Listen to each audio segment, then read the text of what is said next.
গাজীপুরের ঢাকা প্রকৌশল ও প্রযুক্তি বিশ্ববিদ্যালয় উদ্ভূত পরিস্থিতিতে আজকে সাধারণ শিক্ষার্থীরা ৩ দফা দাবিতে ব্লকেট কর্মসূচি পালন করছে।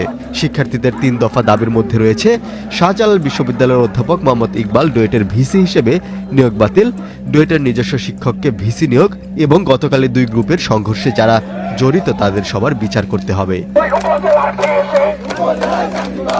সকাল ৮টা থেকে এই কর্মসূচি শুরু হয়েছে। এ কর্মসূচির ফলে বিশ্ববিদ্যালয়ের ক্যাম্পাসের সকল কার্যক্রম আপাতত বন্ধ রয়েছে। 14 মে বৃহস্পতিবার শাহজালাল বিজ্ঞান ও প্রযুক্তি বিশ্ববিদ্যালয়ের অধ্যাপক ডক্টর মোহাম্মদ ইকবালকে ডুয়েটের নতুন ভিসি হিসেবে নিয়োগ দেয় সরকার। এ নিয়োগের প্রজ্ঞাপন জারির পরপরই তা প্রত্যাখ্যান করে বিশ্ববিদ্যালয়ের শিক্ষার্থীরা। আজ সকাল থেকে ব্লকেট কর্মসূচি শান্তিপূর্ণভাবে চলছে। দাবি আদায় না হওয়া পর্যন্ত ব্লকেট কর্মসূচি থেকে সরে আসবে না বলে জানিয়েছেন আন্দোলনরত শিক্ষার্থীরা।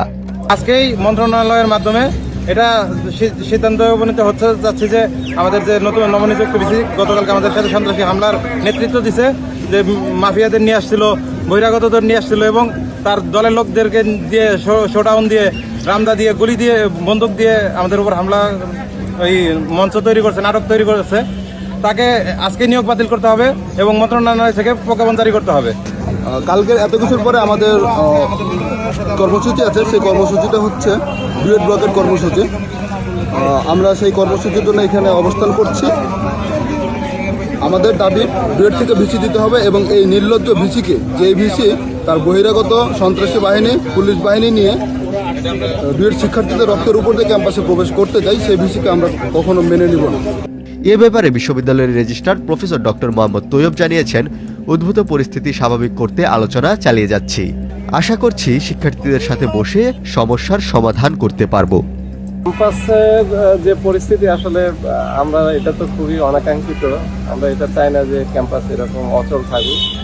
তো এখন আমরা চেষ্টা করছি ছাত্রদেরকে কি করে তাদেরকে শান্ত করা যায়।